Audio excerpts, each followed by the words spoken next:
tout le monde, je suis contente de vous retrouver pour la troisième vidéo de la série. Le tarot est un mode d'emploi pour la manifestation consciente. Alors aujourd'hui nous allons parler de l'impératrice.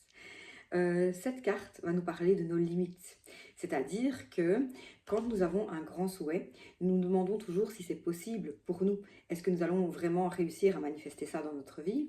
Est-ce que nous le méritons? Ça, c'est souvent une question qui revient très souvent, comme si on devait absolument remplir des conditions particulières pour obtenir la chose qui nous fait vraiment vibrer, la chose à laquelle nous sommes très attachés.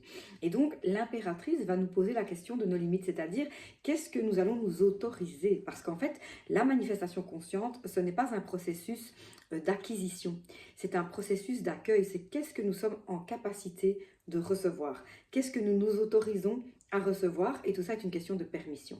Donc l'impératrice, c'est la carte du territoire en fait, c'est la carte aussi de la créativité, de la mère nourricière, de tout ce que nous pouvons donner de nous pour notre grand désir. Donc la mère nourricière, c'est ça, c'est comment allez-vous nourrir votre manifestation, comment allez-vous y donner de l'importance. Je répète que c'est toujours dans la tête, il n'y a rien à faire. La preuve, nous sommes dans la troisième carte du tarot et jusqu'ici, on ne vous a pas encore parlé de la moindre action. On a parlé du fait que nous avions toutes les ressources, on a parlé du fait qu'il fallait écouter notre intuition profonde et ce qui vient de plus grand que nous. Et nous avons ici cette carte qui dit, mais qu'est-ce que tu vas t'autoriser? Qu'est-ce que tu vas t'autoriser? Dans quelles limites vas-tu accueillir la réalisation de ton désir?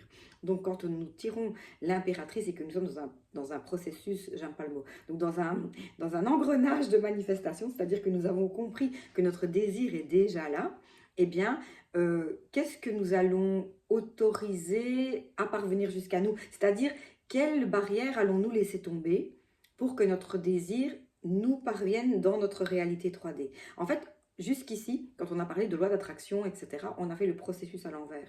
On a dit, nous voulons atteindre tel objectif, cet objectif vibre à une certaine fréquence, ce qui est vrai, et nous allons nous aligner sur cette fréquence pour l'attirer à nous. Alors encore une fois, la vibration, la fréquence, c'est important. Si vous êtes dans la joie, si vous êtes dans la gratitude, c'est comme si vous preniez une autoroute pour arriver plus vite à votre but final.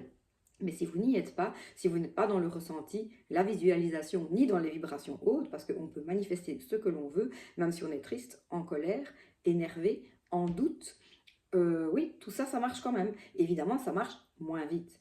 Mais donc, quand on prend le processus tel qu'il est réellement créé dans l'univers, dans la conscience absolue, eh bien, le désir que nous voulons est déjà réalisé. Et nous n'avons comme seul travail que de laisser tomber toutes nos barrières pour qu'il nous parvienne dans son entièreté. Et donc, c'est là où il faut s'interroger, quelles sont les limites? Qu'est-ce que je m'autorise à recevoir et qu'est-ce que je crois possible, en fait? C'est ça, c'est qu'est-ce que je crois possible. Donc, sachez que demander 100 €, demander 1 million d'euros, c'est la même chose, c'est le même état d'esprit à avoir. Demander des relations fluides, épanouissantes, etc. Pourquoi le demander avec une seule personne, avec un tout petit groupe d'amis, alors que l'on pourrait s'ouvrir à de nouvelles rencontres, à de nouvelles personnes, à de nouveaux cercles qui sont tout aussi accessibles que ce que nous connaissons aujourd'hui. Donc surtout, n'ayons pas de limites, rêvons grand et j'ai envie de dire, élargissons au maximum notre territoire. C'est ce que la carte de l'impératrice nous rappelle.